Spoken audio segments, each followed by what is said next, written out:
ಸರ್ಕಾರ ನಡೆಸೋಕಾಗದೆ ಅಮೆರಿಕ ಹೋದವರು ಕುಮಾರಸ್ವಾಮಿ. ಉತ್ಕರ್ಷ್ ಇನ್ನು ಚಿಕ್ಕವರಿದ್ದಾರೆ, ಅನುಭವ ಇಲ್ಲ. ಉತ್ಕರ್ಷ್ ಅಲ್ಲ, ನಾನು ಪಾಪ ಅವ್ರಿಗೆ ಅಮೆರಿಕಾಗ ಹೋದವರು ಕಾಂಗ್ರೆಸ್ ಅವ್ರನ್ನ ಉದ್ದೇಶ ಇಟ್ಕೊಂಡು ಹೇಳ್ತಿರೋದು. ಕುಮಾರಸ್ವಾಮಿ ಅವ್ರನ್ನೆಲ್ಲ ಮಿಸ್ಕೋಟ್ ಮಾಡ್ಬೇಡಿ. ಕುಮಾರಸ್ವಾಮಿ ಏನು ಸಿದ್ದರಾಮಯ್ಯ ಮುಖ್ಯಮಂತ್ರಿ ಆಗಿದ್ರು. ಹೌದು, ಸರ್ಕಾರ ನಡ್ಸಕ್ಕಾಗ್ದೇನೆ ಇವ್ರು ಹೋಗ್ತಿರೋದು ಅಮೆರಿಕಾಗ, ಇವ್ರು ಕುರ್ಚಿ ಉಳಿಸ್ಕೊಳ್ಳೋದಕ್ಕೆ. ಜೆಡಿಎಸ್ ಕಡೆ ನಾವು ಹೇಳ್ತಿಲ್ಲ, ಮಿಸ್ಕೋಟ್ ಮಾಡ್ಬೇಡಿ. ಅಶ್ವಿನ್ ಗೌಡ್ರೆ ನೀವು ಅರ್ಥ ಮಾಡ್ಕೊಳ್ಳಿ ದಯವಿಟ್ಟು. ಅಶ್ವಿನ್ ಅವರೇ ಕಾಂಗ್ರೆಸ್ ಹೇಳ್ತಿಲ್ಲ. ಪಾಪ ನೀವು ವಯಸ್ಸನ್ನ ಮುಖ್ಯ ಅಲ್ಲ, ವಯಸ್ಸನ್ನ ಮುಖ್ಯ. ನಾನು ಹೇಳಿದ ಉದ್ದೇಶ ನೀವು ಅರ್ಥ ಮಾಡ್ಕೊಳ್ಳಿ. Congress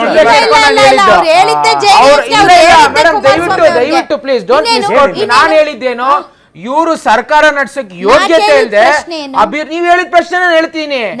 BJP trend set Kumaraswamy ಅವರ ಸರ್ಕಾರವನ್ನ ಕೆಡವಿದ್ರು, ಇವರೇ ರೆಸಾರ್ಟ್ ಹೋದವರು ಅಂತ ನಾನು ಹೇಳಿದ್ದೇನು ಅಂದ್ರೆ ಕಾಂಗ್ರೆಸ್ ಅವ್ರ ರೀತಿಯಲ್ಲಿ ಸರ್ಕಾರ ನಡ್ಸಕ್ಕಾಗದೆ ಕುರ್ಚಿ ಕಿತ್ತಾಡ್ತಾ ಇವ್ರು ಹೋಗ್ತಿದ್ದಾರೆ ಅಂತ. ಅವ್ರು ಅಮೆರಿಕಾಗ ಹೋಗ್ತಾ ಇಲ್ಲ. ಎಲ್ಲನ ಅಮೆರಿಕ ಎಲ್ಗನ ಹೋಗ್ಲಿ, ಅವ್ರು ನಮ್ಗೇನಾಗ್ಬೇಕು? ಇಲ್ಲಿ ಜನ ಸಾಯ್ತಾ ಇದಾರಲ್ವಾ? ನೀವ್ ಏನಂದ್ರೆ ಅನ್ಸ್ಕೊಳಕ್ ರೆಡಿ ಇದೀರ?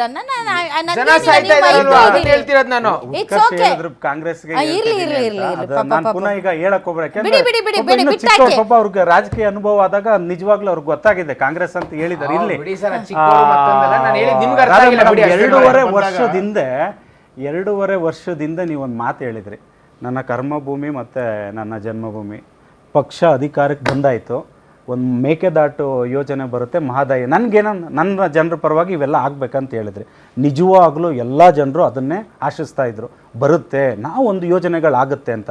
ಕೇಂದ್ರದ ಜೊತೆ ಇವರು ಪರಸ್ಪರ ಬನ್ನಿ ಚರ್ಚೆಗೆ ಅಂತ ಹೋಗಬೇಕು. ಇವಾಗ ಹೋಗ್ತಿರೋದೇನು ಮೇಡಮ್, ಒಬ್ಬರು ಶಾಸಕರ ಜೊತೆ ಒಂದು 10 ಹಳ್ಳಿ ವಿಸಿಟ್ ಮಾಡ್ತಾರೆ ಅಂದ್ಕೊಳ್ಳಿ ಮೇಡಮ್. ನಿಜವಾಗ್ಲೂ ಒಬ್ಬರು ಶಾಸಕರ ಜೊತೆ ನೀವು ಇಡೀ ದಿನ ಪ್ರವಾಸ ಮಾಡಿದ್ರೆ ಎಷ್ಟು ಬೇಜಾರಾಗುತ್ತೆ ಅಂದರೆ, ಹಳ್ಳಿಗಳು ಇನ್ನೂ ಈ ಮಟ್ಟಕ್ಕೆ ಶೋಚನೀಯ ಸ್ಥಿತಿಗಳಲ್ಲಿದೆಯಾ ಅಂತ. ಯಾಕೆಂದರೆ ಜನರು ಕೇಳ್ತಿರೋದು ಬೇಸಿಕ್ ಕಮ್ಯುನಿಟೀಸ್ ಕೇಳ್ತಿದ್ದಾರೆ, ಅದನ್ನು ಕೊಡೋಕ್ಕಾಗ್ತಿಲ್ಲ. ಬಜೆಟ್ ಡಿಸ್ಕಷನ್ ಇದೆ ಮೇಡಮ್, ನನ್ನ ತಾಲೂಕಿಗೆ, ನನ್ನ ಹೋಬಳಿಗೆ, ನನ್ನ ಗ್ರಾಮಕ್ಕೆ ಇಂಥದ್ದು ಯೋಜನೆಗಳಾಗಬೇಕು, ಕೆಲಸಗಳಾಗಬೇಕಂತ ಡಿಸ್ಕಸ್ ಮಾಡಬೇಕು. ಅದನ್ನ ಬಿಟ್ಟು ಪ್ರವಾಸ ಮಾಡ್ತಾರೆ ಅಂದ್ರೆ ಒಂದು ಮಾತು ಕೇಳಿದ್ರೆ ನೀವು. ಒಂದು ನಿಮಿಷ, ಈಗ ನೀವೇ ಒಂದು ಟ್ರಿಪ್ ಪ್ಲಾನ್ ಮಾಡಿರ್ತೀರಾ ಸರ್, ಇನ್ನೇನು ಒಂದು 5-6 ದಿನಕ್ಕೆ ಹೋಗಬೇಕು. ಆವಾಗ ಎಲ್ಲರೂ ಹೋಗಂಗಿಲ್ಲ ನೀವು ಅಂತಂದಾಗ ಎಷ್ಟು ಮನ್ಸಿಗೆ ಬೇಜಾರಾಗುತ್ತೆ. ಒಂದು ನಿಮಿಷ ಸರ್, ಮನ್ಸಿಗೆ ಮೊದಲಿಗೆ ಅಧ್ಯಯನಕ್ಕೋಸ್ಕರ ಹೋಗೋಣ ಇಲಾಖೆಯಿಂದ ಅಂತ ಅನ್ಕೊಂಡಿದ್ರು, ವಿರೋಧ ವ್ಯಕ್ತವಾಯಿತು. ಪರವಾಗಿಲ್ಲ ಹೋಗೋದು ಅಂದ್ರೆ ಹೋಗೋದು, ನಾನು ಖಾಸಗಿಯಾಗಿ. ಸರ್ ನೀವು ಅವ್ರ ಫೀಲಿಂಗ್ಸ್ ಅರ್ಥ ಮಾಡ್ಕೋಬೇಕು ಸರ್. ಅಲ್ಲ, ಎಷ್ಟು ಅವರು ಶಾಪಿಂಗ್ ಮಾಡಿರ್ತಾರೆ, ಎಷ್ಟು ಸಿದ್ಧತೆ ಮಾಡಿರ್ತಾರೆ,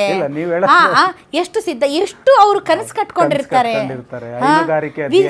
ವಿಧವಾದಂತ ಹಸುಗಳನ್ನ ನೋಡ್ಬೇಕು, ಯಾವ ತರ ಮೇವ್ ಹಾಕ್ತಾರೆ, ಯಾವ ತರ ಕೊಡ್ತಾರೆ, ಮತ್ತೆ ಅದನ್ನ ಹಸುಗಳು ಸಗಣಿಯಿಂದ ಏನೇನು ಬೇರೆ ಬೇರೆ ಉತ್ಪನ್ನಗಳನ್ನ ರೆಡಿ ಮಾಡ್ತಾರೆ ಸರ್. ಇವೆಲ್ಲ ಎಷ್ಟು ಕನಸು, ಎಷ್ಟು ಅಧ್ಯಯನಶೀಲತೆ.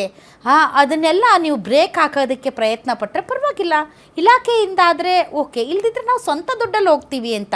ಅಷ್ಟು ಪಾಪ ಅವರಿಗೆ ಅವ್ರ ಮನಸ್ಸನ್ನ ಅರ್ಥ ಮಾಡ್ಕೊಳ್ಳಿ ನೀವು. ವಿಪಕ್ಷಗಳು, ಜನಪ್ರತಿನಿಧಿಗಳು ಅವ್ರು ಏನೇ ಇರಲಿ, 5 ವರ್ಷ ಯಾವುದೇ ಪಕ್ಷದ ಶಾಸಕರೇ ಇರಲಿ, ಅವರು ನಿಜವಾಗ್ಲೂ ಖಾಸಗಿ ನನ್ನ ಜೀವನ ಇದೆ ಅಂತ ಹೇಳಲಿಕ್ಕೂ ಮುಂಚೆ ಅವರೊಬ್ರು ಜನಪ್ರತಿನಿಧಿ ಅಂತ.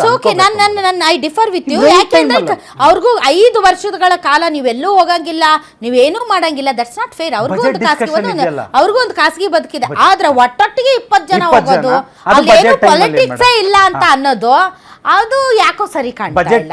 ಯಾಕೋ ಬಜೆಟ್ ಅಲ್ಲ, ಕಿತ್ತಾಟದ ಟೈಮಲ್ಲೇ ನಾವು ಕಿತ್ತಾಟ ಅಂತ ಹೇಳ್ತಿಲ್ಲ, ಬಜೆಟ್ ಅಂತಿದೀವಿ. ಯಾಕೆಂದ್ರೆ ಉತ್ತಮವಾದಂತ ಬಜೆಟ್ ಕೊಡಿ ಅಂತ ಕೇಳ್ಕೊಳ್ತಿದೀವಿ. ಒಂದ್ ನಿಮಿಷ, ಇವರು ಯಾರು ರಾಜೇಂದ್ರ ಸರ್, ಇದು DK ಬಣ, ಇದು ಸಿದ್ದರಾಮಯ್ಯನವರ ಬಣ, ಇವ್ರು ಇಲ್ಲಿಗೆ ಹೋಗಕ್ಕೆ ರೆಡಿ ಆಗಿದ್ದಾರೆ, ಇವ್ರು ಇಲ್ಲಿಗೆ ಹೋಗಕ್ಕೆ ರೆಡಿ ಆಗಿದ್ದಾರೆ ಅಂತವಾಗ ಏನಪ್ಪ ಇದಿಷ್ಟು ಉತ್ಪ್ರೇಕ್ಷೆ ಬೇಕಾಗಿಲ್ಲ. ಇಷ್ಟು ಅತಿರಂಜಿತವಾದಂತಹ ತುಂಬ ಅಡ್ವಾನ್ಸ್ಡ್ ನ್ಯೂಸ್ ಯಾಕೆ ಬೇಕು ಅಂತ ಭಾಳಷ್ಟು ಜನ ಅಭಿಪ್ರಾಯ ವ್ಯಕ್ತಪಡಿಸ್ತಾರೆ. ಆ ಥರದ ಅಭಿಪ್ರಾಯ ಮೂಡಿಸಬಾರ್ದು ಅಂತ. ಹೌದು.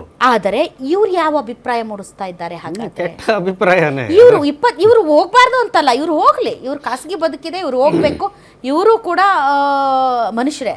ಆದರೆ ಒಟ್ಟೊಟ್ಟಿಗೆ 20 ಜನ ಇದು ಏನು ಸರ್? ಇದು ಅದನ್ನೇ ಹೇಳೋದು, ಸಮಯ, ಸಂದರ್ಭ, ಸನ್ನಿವೇಶ ಮತ್ತು ಇಂಥ ಒಂದು ಪರಿಸ್ಥಿತಿನಲ್ಲಿ ಹೋಗಬೇಕೆ ಬಿಡಬೇಕೆ ಅಂತಕ್ಕಂಥ ವಿವೇಚನೆ ಬೇಕಾಗತ್ತೆ. ಓಕೆ, ಹೈಕಮಾಂಡ್ ಅವರವರ ಈಗ ಹೇಳಿದ್ರು ಕೆಲವರು, ನೀವು ಬೈಕ್ಸ್ ಹಾಕಿದ್ರಿ, ಅದು ಅವರವರ ವೈಯಕ್ತಿಕ ತೀರ್ಮಾನ ಹೋಗಬಹುದು. ಆದರೆ ಇವರು ಜನಪ್ರತಿನಿಧಿಗಳು ಅನ್ನೋದನ್ನು ಮರ್ತೋಗ್ಬಾರ್ದಲ್ಲ. ಇವರು ಒಂದು ಕ್ಷೇತ್ರದ ಶಾಸಕರು, ಅವರು ಕುಂದುಕೊರತೆಗಳಿದೆ. ಈಗ ಅವರು ರಾಮನಗರದವ್ರು ಹೇಳಿದ್ರು, ನನಗೆ ಇಲ್ಲಿ ಬೇಕಾದಷ್ಟು ಕೆಲಸ ಇದೆ ಅಂತ. ಆ ರೀತಿಯೇ ಇವತ್ತು ಎಲ್ಲ ಕ್ಷೇತ್ರಗಳಲ್ಲೂ ಆ ರೀತಿಯಾದಂಥ ಕೆಲಸಗಳಿದೆ.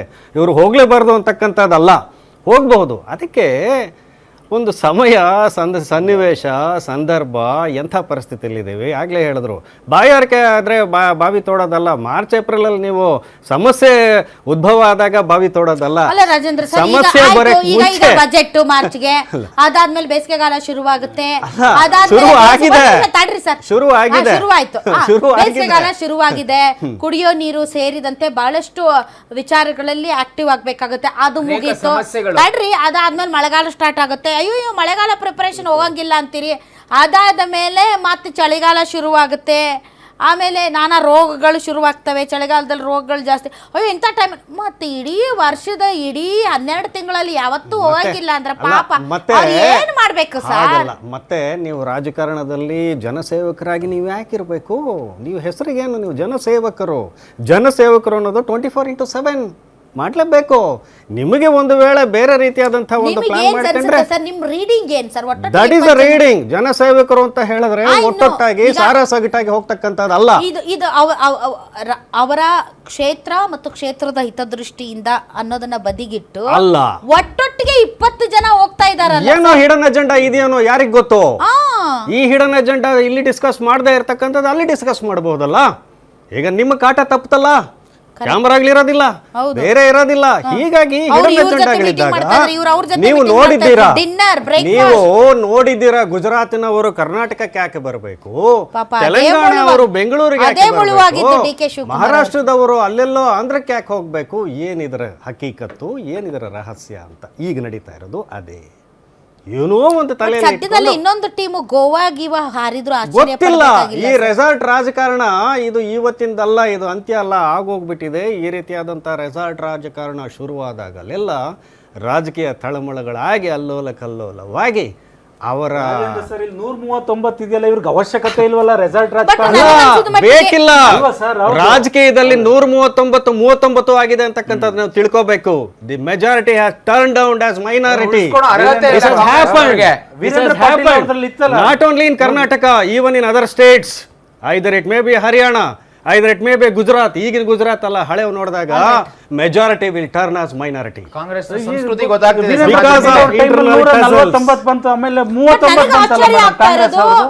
ನನಗೆ ಆಶ್ಚರ್ಯ ಆಗ್ತಾ ಇರೋದು, ಕಾಂಗ್ರೆಸ್ ಶಾಸಕಾಂಗ ಪಕ್ಷದ ನಾಯಕರಾದಂತಹ ಸ್ವತಃ ಮುಖ್ಯಮಂತ್ರಿಗಳಾದ ಸಿದ್ದರಾಮಯ್ಯನವರಿಗೆ ಈ ಟ್ರಿಪ್ ಬಗ್ಗೆ ಗೊತ್ತಿಲ್ಲ.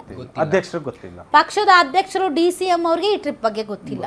ಅಲ್ಲ, ಒಂದು ವೈಯಕ್ತಿಕ ಅಂತ ಹೇಳ್ತಾರೆ, ಆಮೇಲೆ ಇಲಾಖೆ ಎಲ್ಲದ್ರಲ್ಲೂ ಅವ್ರಿಗೆ ಮಾತಾಡಕ್ ಒಂದಿರುತ್ತೆ. ಅವ್ರಿಗೂ ಗೊತ್ತಿಲ್ಲ ಯಾಕೆ ಹೋಗ್ತಿದ್ದಾರೆ ಅಂತ. ಯಾರಿಗೂ ಹೇಳ್ದೆ ಕೇಳದೆ, ಪಕ್ಷಕ್ಕೂ ಹೇಳದೆ, ಮುಖ್ಯಮಂತ್ರಿಗಳಿಗೂ ಹೇಳದೆ, ದಿನ ಬೆಳಗಾದ್ರೆ ಎಲ್ಲರೂ ಸುಟ್ಕೇಸ್ ನಂದು ಖಾಸಗಿ ಬದುಕಿದೆ, ನಾನು ಹೋಗ್ತಿದ್ದೀನಿ ಫಾರಿನ್ಗೆ, ನಂಗೆ ಖಾಸಗಿ ಬದುಕಿದೆ, ನಾನು ರೆಸಾರ್ಟ್ಗೆ ಹೋಗ್ತೀನಿ ಅಂತ ಎಲ್ಲರೂ ಹೊಂಟಿ ಬಿಟ್ರೆ ಈ ರಾಜ್ಯನ ಹೇಳೋರು ಕೇಳೋರು ಯಾರು ಅಂತ ಅರ್ಥ ಆಗ್ತಾ ಇಲ್ಲಪ್ಪ. ಇದು ಯಾವ ಥರದ ಆ್ಯಟಿಟ್ಯೂಡು? ಸರ್ ಹೇಳಿದಾಗೆ ಇದು ಒಂದು ರೀತಿ ಅರಾಜಕತೆ, ಇದು ಅರಾಜಕತೆ. Thank you very much. ತಾವೆಲ್ಲರೂ ಇಷ್ಟೊತ್ತು ಕಾರ್ಯಕ್ರಮದಲ್ಲಿ ಭಾಗವಹಿಸಿದ್ರಿ. ಜನಾಭಿಪ್ರಾಯ ಸರಿ ಇಲ್ಲ, ಜನರ ಬಳಿ ಭಾವನೆ ಇದೆ, ಆಡಳಿತ ಬಿಗಿ ಇಲ್ಲ, ಸರ್ಕಾರ ಅಳ್ಳಾಡ್ತಾ ಇದೆ, ಸುಭದ್ರವಾಗಿಲ್ಲ, ಯಾರ ಮಾತು ಕೇಳ್ತಾ ಇಲ್ಲ, ಕಿತ್ತಾಡ್ತಾ ಇದ್ದಾರೆ, ಬಣಗಳಾಗಿದ್ದಾವೆ ಅನ್ನುವಂಥ ಭಾವನೆ ಇದೆ.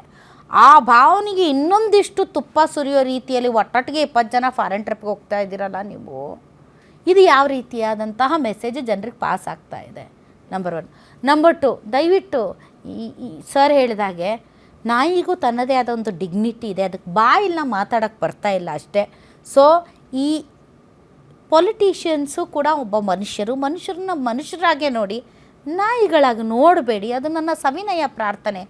ನಾನು ಮತ ಹಾಕಿರುವಂತಹ ನನ್ನ ಕ್ಷೇತ್ರದ ಶಾಸಕರು RV ದೇಶಪಾಂಡೆ ಅವರು, ಹಿರಿಯರು, ಅವ್ರನ್ನ ನೀವು ಈ ಥರ ಒಂದು ಪ್ರಾಣಿಗೆ ಹೋಲಿಸ್ಬಿಟ್ರೆ ನನಗೆ ತುಂಬ ಬೇಜಾರಾಗುತ್ತಪ್ಪ. ನನಗೆ ತುಂಬ ರೆಸ್ಪೆಕ್ಟ್ ಇದೆ ಅವ್ರ ಬಗ್ಗೆ.